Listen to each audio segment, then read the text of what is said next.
하나님 아버지 감사합니다. 이 시간도 주님 전에 나와 이렇게 예배할 수 있는 건강함과 믿음 주셔서 감사합니다. 하나님이 주신 은혜로 또 한 주간도 또 이 말씀 붙들고 살고자 하오니 하나님 우리에게 말씀의 은혜를 부어 주시옵소서. 하나님 무엇보다도 말씀을 깨닫게 하시고 이 말씀이 우리 심령에 잘 심겨질 수 있는 은혜를 허락하여 주시옵소서. 예수님의 이름으로 기도드리옵나이다. 아멘. 예, 삼손 그러면은 다들 한 번 정도는 들어보셨을 겁니다. 워낙 유명한 사사로 우리에게 알려져 있죠. 아이들에게 삼손은 영웅처럼 비춰지기도 하지만 또 어느 정도 삼손의 모습을 조금 알고 있는 성도들에게 있어서 이 삼손은 좀 못난 사사가 아닐까 싶을 정도로 많은 약점을 가지고 있는 사람이었습니다. 나에게 저와 같은 능력이 있으면 나는 저렇게 하지 않았을 텐데 라고 생각할 수 있을 정도로 삼손은 상당히 어리석은 행동들을 참 많이 했던 것을 우리는 보게 됩니다. 그렇기 때문에 그의 마지막의 삶을 기록해 주었던 오늘 말씀도 보면 너무나도 비참한 그의 마지막을 보게 되지요. 하나님이 그렇게 큰 능력과 힘을 주었음에도 불구하고 눈도 뽑히고 머리도 잘리고 때로는 쇠사슬에 정말로 이렇게 채워져서 블레셋 사람들의 조롱거리가 되고 이제는 끝내는 그들과 함께 건물에 깔려 죽는 비참함을 우리에게 보여주고 있는 것이 아닌가라는 생각을 해봅니다. 그러나 이면에는요, 우리가 삼손보다는 조금 낫지 않을까라는 생각을 해보지만 실질적으로는 우리가 삼손보다 더 낫다라고 자신 있게 말하기는 어려울 수도 있습니다. 왜냐하면 삼손이 보여줬던 그의 삶의 모습은 어쩌면 우리가 지금 살아가는 삶의 모습과 너무나도 흡사하게 똑같은 모습으로 보여질 수도 있기 때문에 그렇습니다. 블레셋 사람들에게 있어서 이 삼손은 너무나도 미운 존재였지요. 그들에게 있어서는 이 삼손을 수단과 방법을 가리지 아니하고 제거해야 될 대상이었습니다. 아무리 삼손에게 가서 군대를 데리고 가고 또 여러 가지 술수를 써도 이 삼손을 그들은 어찌할 수가 없었습니다.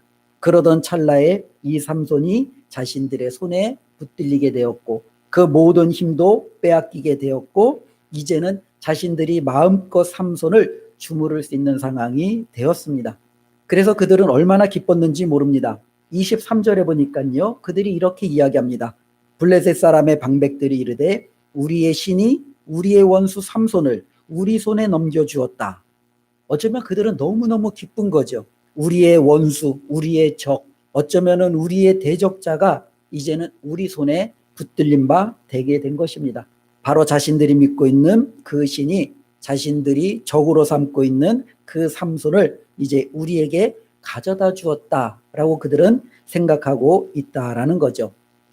그런데 여기서 끝나는 것이 아니라 어떻게 보면은요, 이 삼손이 이렇게 블레셋 사람들에게 잡힘으로 말미암아 삼손 혼자만 어떻게 보면은 비참하게 처해지고 그의 목숨이 빼앗겨지고 그만 조롱을 받는 것이 아니라 어쩌면 이로 말미암아 파급되어지는 신앙적인 모습이 더 크게 비추어주고 있다라는 겁니다.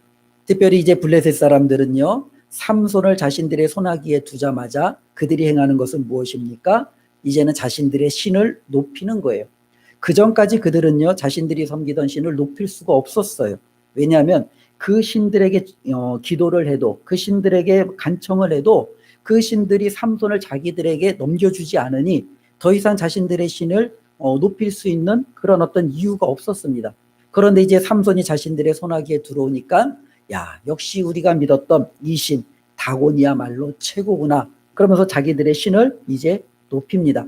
이제 삼손이 자신들의 손아귀에 들어왔으니 이제는요, 삼손만 조롱하고 그만 이제 어떻게 보면 이렇게 누르는 것이 아니라 그가 섬겼던 하나님 또 그의 백성 이스라엘도 이제는 블레셋 사람들의 모욕거리로 전락하고 마는 것을 보게 됩니다. 이제 너가 믿었던 그 여호와도 별것 아니구나. 그 여호와도 우리의 신 다곤에게 무릎을 꿇을 수밖에 없고 우리 다곤 신이 위대하기에 내 믿는 그 여호와도 이제는 우리 가운데 들어올 수밖에 없다라는 어쩌면 그들의 조롱과 어쩌면 비아냥거림 또 하나님의 이름이 모욕되게 일컬어지는 그와 같은 현실을 어떻게 보면 초래하게 되는 것을 보게 됩니다.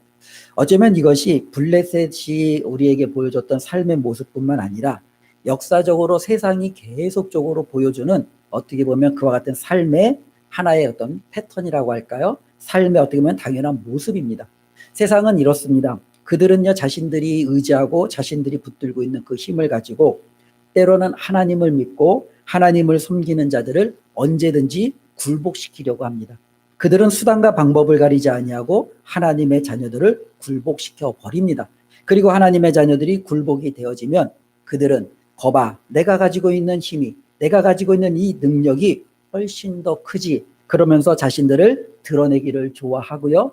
그리고 그리스도인들이 또 하나님의 자녀들이 섬겼던 그 하나님의 이름을 모욕하며 그 하나님을 깎아내리기에 바쁜 그들의 모습을 보게 됩니다. 먼저는 하나님의 자녀들을 그들이 굴복시킨 후 이제는 그 하나님을 이제는 그들의 손아귀에 두며 쥐락펴락하는 그들의 모습을 우리는 보게 되죠. 그러나 우리가 분명히 알 것은 그들이 착각하고 있다라는 거죠. 분명히 하나님이 약해서 하나님의 자녀들이 그들의 손아귀에 들어간 것이 아니라 하나님의 허락하에, 하나님의 인정하에, 하나님의 섭리하에 그렇게 된 것인데 세상은 그렇게 생각하지 않습니다. 오히려 하나님의 자녀들도 자신들의 힘에 굴복한 것이고 하나님도 자신들이 마음대로 할 수 있다라는 그와 같은 착각 속에 그들이 있는 거죠. 오늘을 살아가는 우리들의 모습도 그와 같은 것 같습니다. 이 땅에 얼마나 많은 그리스도인들이 있습니까? 근데 이 그리스도인들이 힘이 있고 이 그리스도인들이 영향력이 있으면 세상이 교회를 향하여, 세상이 하나님을 향하여, 세상이 믿는 자들을 향하여 뭐라고 이야기하지를 못해요. 삼손이 힘이 있을 때 블레셋이 함부로 이스라엘을 향하여 그들이 대들지 못했습니다. 그들이 이스라엘을 향하여 함부로 말하지 못했습니다. 왜냐하면 삼손이라는 힘 있는 자가 딱 버티고 있다 보니 그들은 눈치 볼 수밖에 없었지요. 그러나 이 삼손이 꺾이고 났을 때는요, 이스라엘도 꺾이고 그들이 믿는 하나님도 꺾이는 거예요. 마찬가지로 그리스도인들이 이 세상에서 살아갈 때 영향력이 있고 힘이 있으면 하나님의 이름이 욕되이지 아니하고 교회가 모욕을 당하거나 조롱거리가 되지 않습니다. 그러나 반대로 그리스도인들이 힘을 잃어버리고 영향력을 잃어버리고 세상의 조롱거리가 되면 교회도 동일하게 조롱거리가 되고 또 교회가 믿고 섬기는 그 하나님의 위신도 땅에 떨어져 많은 사람들에게 짓밟히는 것을 우리는 보게 됩니다. 우리는 이와 같은 현실을 오늘날 우리 한국 사회에서 많이 보지 않습니까? 특별히 우리가 얼굴과 얼굴을 대면하여 그렇게 하나님에 대해서, 교회에 대해서 욕하고 때로는 조롱하는 사람들은 좀 찾기 힘들다 할지라도 인터넷만 들어가 보면 이 교회에 대해서, 하나님에 대해서 얼마나 조롱하고 욕하는 사람들을 우리가 많이 볼 수 있는지 우리는 쉽게 알 수 있습니다. 그리고 이와 같은 원인을 어디에 두냐면 바로 그것은 믿는 자의 무기력함 때문에 그렇습니다. 믿는 사람들이 무기력하지 않으면 하나님은 조롱받지 않지요. 그러나 그 사람이 정말로 무기력하면 그 사람이 믿고 따르는 하나님이 정말로 동일하게 조롱을 받을 수밖에 없다라는 겁니다. 이것은 우리가 일상생활에서도 많이 이렇게 좀 겪게 되는 것 같아요. 예전에 보면은요, 자녀들이 이렇게 어리거나 또 그리고 또 이제 그 부모가 힘이 없을 때는 그 집안은 동네에서 이렇게 좀 무시를 당해요. 그렇죠? 자녀도 아직 어리고 가진 것도 별로 없고 또 사회적인 위치도 없고 사람들에게 굉장히 무시를 당해요. 그러다가 시간이 지나서 정말로 그 안에서 이 자녀가 굉장히 힘 있는 사람이 되는 거예요. 사법시험에 합격을 하거나 아니면은 정말로 이 땅에서 유명한 정치인이 되거나 나름대로 이렇게 뭔가 영향력을 딱 갖게 되면은요, 더 이상 사람들이 그 집안에 대해서 뭐예요? 예전에 가졌던 조롱과 비난과 때로는 업신여김이 사라지는 것을 보게 되죠. 어쩌면 그 사람의 한 사람의 영향력이 그 집안에게 끼치는 것이 상당한 것을 바라볼 때 우리 믿는 사람들 한 사람 한 사람이 교회에게 끼치는 때로는 하나님 앞에 세상에게 정말로 바라보게 하는 그와 같은 영향력은 얼마나 큰지 우리는 알 수 있다라는 거예요. 저와 여러분들이 무기력하지 않으면 세상은 교회를 향하여 조롱하거나 비난하거나 하나님의 이름을 업신여기지 못한다라는 거죠. 반대로 그들이 그렇게 하는 것은 바로 그리스도인들이 믿는 우리들에게 영향력이 없고 우리들이 하나님의 뜻대로 온전히 살아내지 못했기 때문이라는 겁니다. 오늘 이 삼손을 통해서 바로 그 이유를 우리가 한번 살펴보려고 합니다.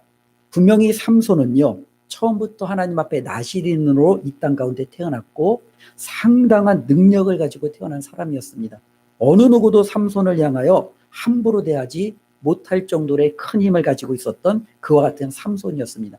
그랬던 그가 오늘 본문에 보면은요, 이 블레셋 사람들에게 둘러싸여서 조롱거리가 되고 웃음거리가 되고 어쩌면 그들에게 있어서 아무것도 생각할 수 없는 너무나도 미약한 존재로 전락하게 된 그 이유가 어디에 있느냐라는 부분을 한번 생각해 보려고 합니다.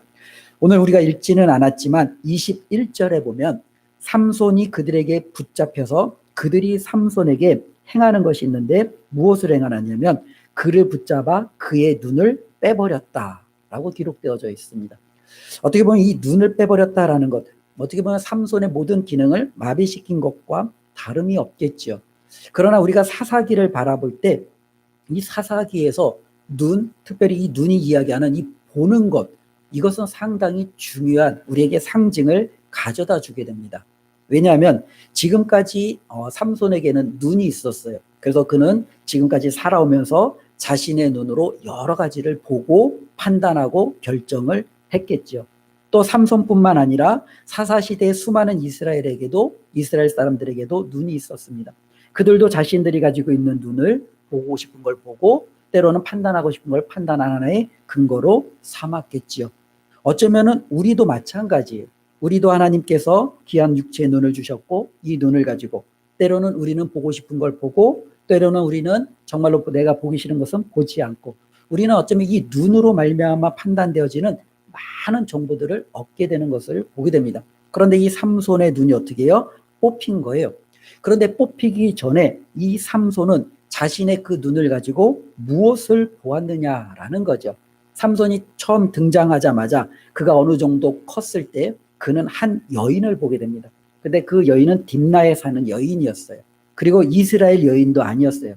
블레셋 여인이었어요. 그런데 삼손이 그의 부모에게 이렇게 이야기합니다. 내가 그 여자를 좋아하오니 나를 위하여 그 여자를 데려오소서. 어쩌면 이것을 다르게 좀 직역하면 내 눈에 그 여자가 좋사오니 라는 거예요. 삼손은요 블레셋 여인을 보았을 때 그 여자가 좋으니 그 여자를 나에게 아내로 데려오소서라고 부모에게 어쩌면은 거의 명령하는 투로 이야기하는 것을 보게 됩니다. 삼손이 보는 것은요 언제나 자신이 좋아하는 것, 자신이 원하는 것을 그는 보았어요. 그런데 이것은 사사시대에 살았던 많은 사람들의 특징이었어요. 사사시대에 살았던 수많은 이스라엘 사람들은 자기 소견대로 자기 눈에 좋은 대로 그들은 보았다라고 성경은 이야기해주고 있다라는 거죠. 즉 내가 보고 싶은 것을 보고 내가 원하는 것만을 가지기를 원했던 그의 삼손이었기에 그는요 어떻게 보면은요 하나님의 자녀로서 영향력 있는 그와 같은 것을 정말로 펼치기에는 너무나도 무기력할 수밖에 없었다라는 거예요. 어쩌면 이것은요 우리에게도 상당히 중요합니다. 세상에 많은 그리스도인들이 있고 하나님의 자녀들이 있는데 왜 우리는 세상에 영향력을 끼치지 못할까? 왜 우리는 세상에 하나님의 자녀로서 정말로 다른 사람들에게 상당한 하나님의 그와 같은 놀라운 뜻을 이루어내지 못할까? 어쩌면 우리의 눈에 문제가 있기 때문에 그렇습니다. 우리의 눈이 정말로 하나님이 보라고 하는 것을 보지 않고 우리 역시 내가 보고 싶은 것을 보고 내가 원하는 것만을 바라보고 내가 가지기를 원하는 것만을 추구하고 그것을 쳐다볼 때 우리는 영향력 있는 그리스도인으로 살 수 없다라는 거죠. 많은 사람들이 정말로 자신의 소견대로 자기가 원하는 대로 그것을 보고 있다라는 거예요. 한번 생각해 보십시오. 우리는 이 땅에서 저와 여러분들의 눈은 저와 여러분들의 마음은 어디를 향하여 있느냐라고 한번 생각해 보면 떠올리면 어쩌면 이 삼손이 보는 것하고 별반 다르지 않을 겁니다. 삼손의 눈은 한 여인에게 그리고 그 여인이 자신에게 아내로 오는 것에 그는 그것이 좋다라고 판단하며 그렇게 정말로 어떻게 보면 선택하며 살았던 것을 보게 됩니다. 아마 뽐뿌라는 그 단어를 들어보셨죠? 뽐뿌. 뽐뿌보다는 조금 더 좀 쉬운 게 이제 지름신. 지름신이라는 것도 좀 들어보셨나요? 지름신 못 들어보셨나요? 충동구매 들어보셨죠? 충동구매. 이게 다 같은 단어예요. 같은 단어. 이 뽐뿌는 뭐냐면 보통 이제 영어가 이제 보통 펌프인데 이 펌프를 일본 말로 하면 뽐뿌래요. 예, 그래서 예전에 보면 우리 뽐뿌질 한다고 그러잖아요. 그죠? 예, 뽐뿌질 하는 거죠. 그러니까 이 뽐뿌질은 뭐냐면 누군가가 뭔가 물건을 사고 싶은데 이거를 내가 살까 말까 고민할 때 옆에서 누가 자꾸 뭐예요? 뽐뿌질 하는 거예요. 예, 예, 사라고. 근데 이제 옆에서 뽐뿌질 할 뿐만 아니라 본인도 뽐뿌질 하는 거죠. 내 안에서. 예, 계속 사야 돼. 이 지름신은 말 그대로 뭐냐면 지르다는 거예요. 지르다. 야, 오늘 내가 한번 지를게 한번 와봐. 그런 식으로. 어떤 물건을 볼 때 이 물건을 내가 살까 말까 모르는데 갑자기 신이 나한테 강림을 하는 거예요. 근데 그 신이 무슨 신이에요? 예, 지름신이에요. 지름신이 강림하면은요, 통제가 안 돼요. 지갑을 열고 카드를 열고, 예, 어떻게 해요? 원하는 것을 닥치는 대로 이제 사야지 이제는 이 지름신에 어떻게 보면 그 만행을 막을 수 있는 거죠.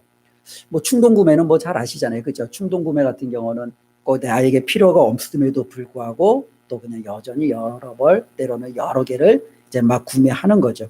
바지가 하나만 필요한데, 그렇죠? 하나에 10,000원이에요. 근데 두 개에 12,000원에 준대. 나 하나만 필요한데? 2,000원만 되면 두 개네? 어떻게 해요? 두 개 사야죠. 예. 하나는 이제 장롱에다 넣어놓고 안 입는 거죠. 그죠? 시간이 되면 이제 그것은 버려지게 되고. 어쩌면 이런 것들이 충동 구매죠. 그런데 이 뽐뿌, 지름신, 충동 구매가 어쩌면 한국 사회에 상당한 이제 이렇게 뭐랄까요, 그 나타내는 하나의 이제 키워드가 된 거예요. 키워드가 된 거예요. 그래서 실질적으로 많은 사람이 이 지름신 때문에, 이 뽐뿌질 때문에, 때로는 충동 구매 때문에 후회하고 망하고 어떻게 보면 너무너무 힘들게 하는 그러한 것들을 바라보게 됩니다. 우리 한번 보면은 참 재밌는 게요. 우리가 이제 컴퓨터를 하시는 분들은 인터넷 쇼핑을 하거나 또 어르신들은 이제 홈쇼핑, 이제 TV에서 보여주는 홈쇼핑을 하고 있잖아요. 홈쇼핑에서 내가 원하는 것이 있어요. 예, 옷이 있어요. 내가 정말 갖고 싶은 옷이 있어요. 1번을 틀었는데 거기서도 이제 홈쇼핑에서 그 옷이 나와요. 5번을 틀었는데 또 그 옷이 나와요. 그래서 계속 홈쇼핑을 내가 이제 쳐다보고 있어요. 참 이쁘다. 참 좋다. 갖고 싶다. 그러면 어떻게 돼요? 어느 순간인가 그 옷이 내 손에 들려져 있는 거예요. 예. 신기해요. 예. 신기해요. 내가 좋아하는 가전제품이 있어요. 야, 저거 있으면 정말 편할 텐데. 야, 저거 우리 집에 왜 없지? 아니야, 우리 집에 있는 건 너무 오래되었어. 야, 저거 한번 있으면 내가 써봤으면 좋겠다. 계속 뚫어지게 그거를 이제 쳐다보고 있어요. 그럼 어떻게 해요? 어느 순간인가 그 물건이 내 손에 들려져 있는 거예요. 왜 있는지 모르겠어요. 내가 그냥 쳐다만 봤는데 내 손에 내 옷이 정말로 내가 원하는 물건이 들려져 있는 거예요. 쳐다보는 것은 그만큼 영향력이 있는 거예요. 우리가 뭘 보느냐에 따라서 보는 것으로 그치는 것이 아니라 그 보는 것이 내 삶에 그렇게 영향력을 끼치는 거예요. 내가 보는 만큼 그것이 내 삶에 얼마나 영향력을 끼치는지 우리는 이와 같은 것을 통해서 충분히 알 수 있잖아요. 삼손의 삶이 그와 같은 거예요. 자기가 원하는 것을 보고 자기의 소견대로 보았기 때문에 그것이 그 사람의 삶에 영향력을 끼칠 수밖에 없었고, 그것은요, 하나님의 자녀로서 하나님이 세우신 사사로서 영향력을 끼치기에는 너무나도 무기력한 모습으로 나타날 수밖에 없다라는 거예요. 이 땅에 있는 많은 그리스도인들도 마찬가지입니다. 우리가 하나님의 자녀이고 하나님의 놀라운 성령과 함께 동행하는 자다라고 이야기하지만 막상 우리의 눈이 보지 말아야 될 것을 보고 세상 것들에만 초점이 맞춰져 있다면 우리는 이 세상에서 영향력을 끼친다는 그러한 생각을 어쩌면 접어야 돼요. 어쩌면은 우리가 바라보는 그것이 우리를 이미 무기력하게 완전히 힘이 없게 만들어 버렸기 때문에 우리의 삶은 거기에 영향력을 받을 수밖에 없다라는 겁니다. 그래서 예전에 어린이들 복음성가에 보면은 이러한 가사가 있어요. 너의 눈이 보는 것을 조심해. 너의 눈이 보는 것을 조심해. 예. 우리가 무엇을 보느냐가 그거 사람의 삶에 영향력을 끼치기 때문에 그것을 조심하다라고 이야기하는 것을 보게 됩니다.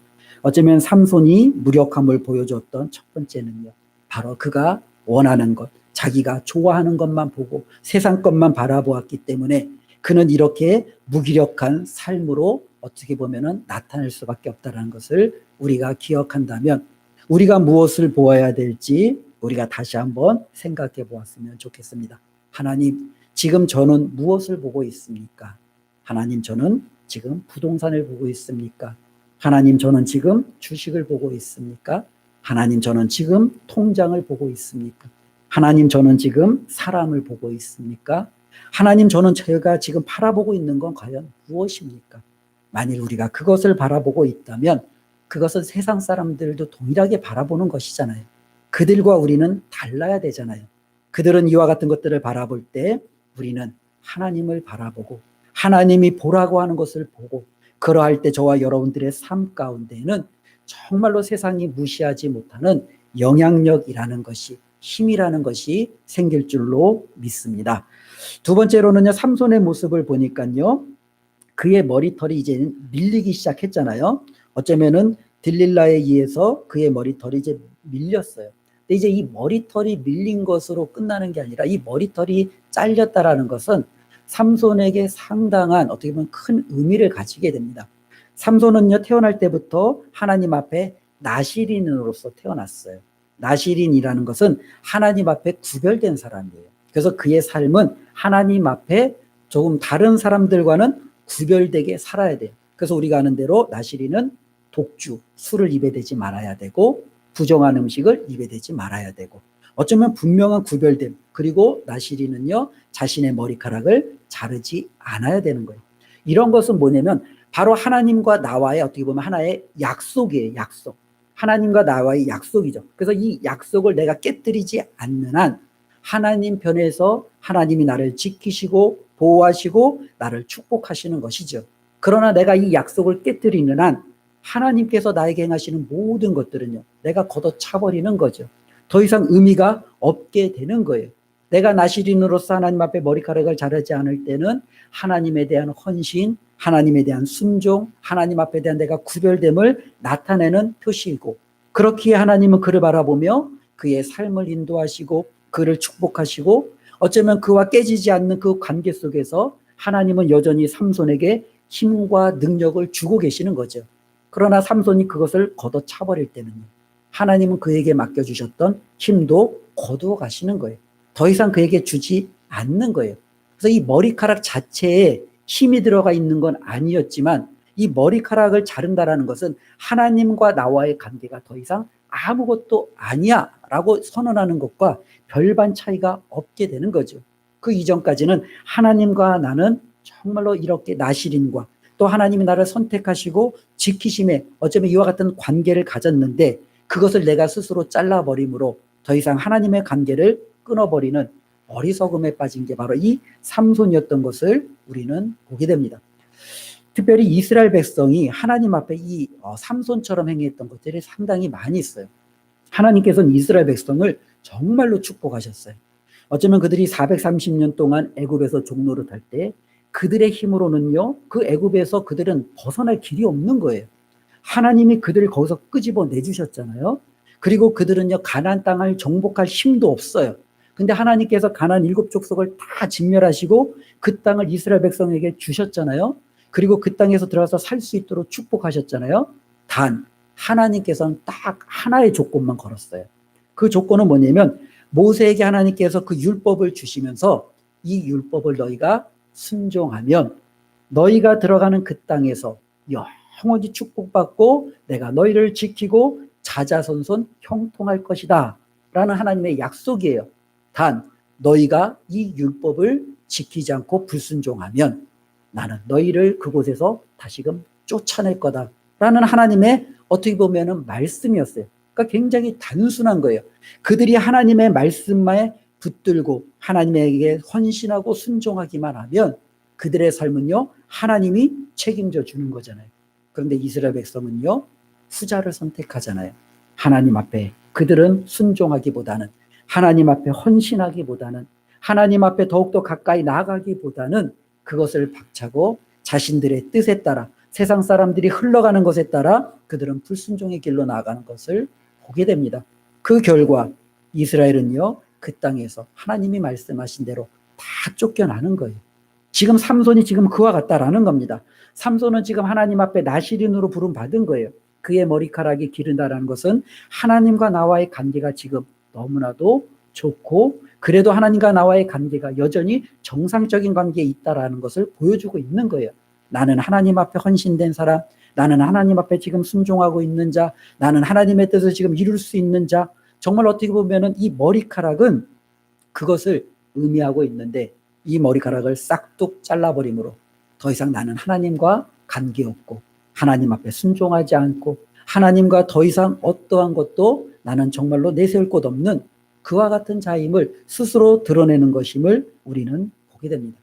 어쩌면 하나님과 이와 같은 관계의 단절은요, 우리 그리스도인들이 이 땅에서 살아갈 때 완전히 무기력해질 수 있는 너무나도 결정적인 이유일 수밖에 없다는 겁니다. 하나님과의 관계의 단절이라는 것은 저와 여러분들은 하나님께서는 저와 여러분들에게 어쩌면 이스라엘과 하신 약속처럼, 삼손과 하신 약속처럼, 아브라함과 하신 약속처럼 동일한 약속이에요. 하나님이 우리를 부르시고 우리를 마음껏 축복해 주길 하나님은 원하세요.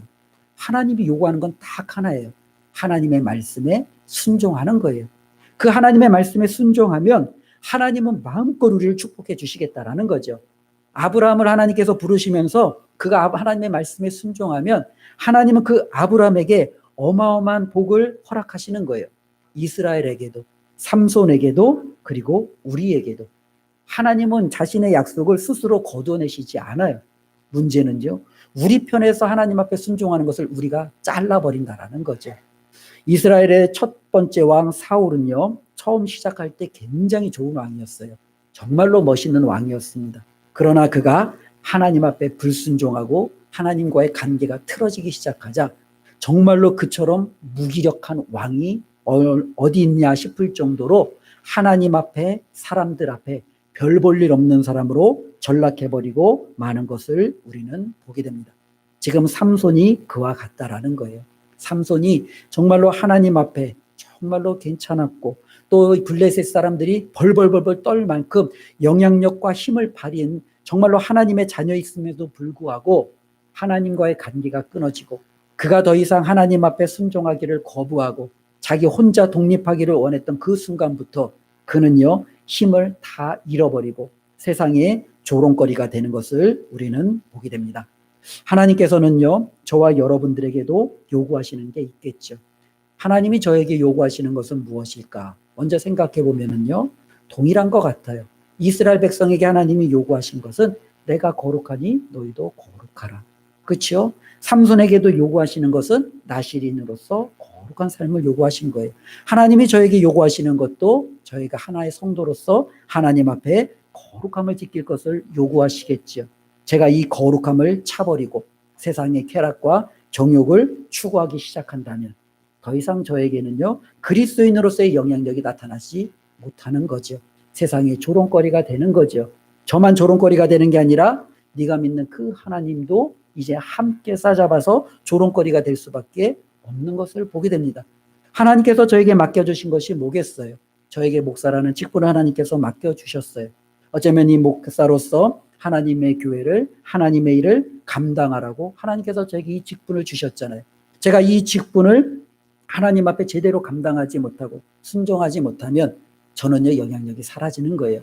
목사로서 말씀을 연구하고 또 말씀을 같이 나누고 또 성도와 함께 교회를 위해서 기도하고 또 함께 주님의 귀한 일들, 전도와 또 여러 가지 교회를 사랑한 섬기는 일들을 감당하기보다는 목사로서 다른 일들에 빠지기 시작하면요, 정말로 세상이 볼 때 저 사람을 목사로 보겠어요? 사기꾼으로 보겠어요? 아니면 세상과 짝하는 어떻게 보면 별 볼 일 없는 사람으로 보겠어요? 정말로 후자가 아니겠습니까? 저에게 주어진 직분에 제가 최선을 다하지 않으면 그와 같이 영향력은 무너질 수밖에 없다라는 거예요. 그것은 동일하게 여기 계시는 분들도 동일하다라는 거예요. 하나님께서 우리 한 사람 한 사람에게 정말로 요구하시는 것은 삼손에게 요구하셨던 것처럼 세상과는 좀 구별됨을 요구하는 거예요.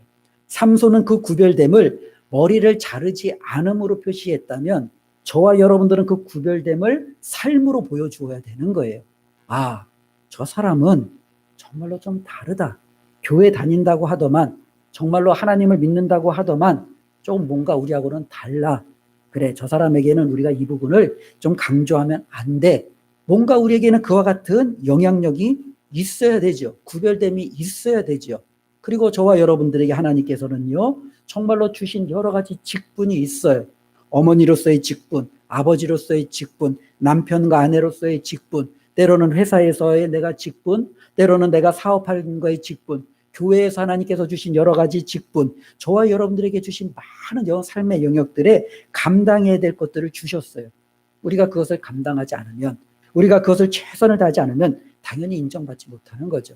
회사 다니는 사람이 회사에서 요구하는 것을 정말로 행하지 않냐고 하루 종일 자기 일만 하면 그 사람은 어떻게 되겠어요? 쫓겨나는 거예요. 회사의 모든 사람들에게 그냥 따돌림을 당하는 거예요. 사람들이 그를 인정하지 않는 거예요. 그러나 자기에게 맡겨진 일에 최선을 다해서 섬기는 사람은요, 주위 사람들이 알아봐줘요. 주위 사람들이 인정할 수밖에 없는 거예요. 마찬가지로 저와 여러분들에게 맡겨진 일들에 최선을 다하고 하나님 앞에 살아가면 정말로 먼저는 정말로 하나님이 인정해 주시고, 나아가서는 교회가 인정해 주고 세상도 인정해 주고, 그로 말미암아 우리의 영향력이 이 세상에 드러날 수밖에 없다라는 이 사실을 우리들이 꼭 기억했으면 좋겠습니다. 또 하나는요, 이 삼손에게 있어서는요, 특별히 이 삼손은 좋아하는 여인이 세 사람이 있었어요. 처음에는 이제 결혼했죠. 딥나의 여인. 그리고 두 번째로는 이제 그냥 기생, 이제 가사에 사는 하나의 기생으로 나오는데요. 가사에 있던 기생. 그리고 이제 세 번째가 그 유명한 들릴라, 그렇죠? 이제 소래골짜기에 이제 들릴라라는 여인이었어요. 근데 이 세 여인 다 블레셋 사람이었어요.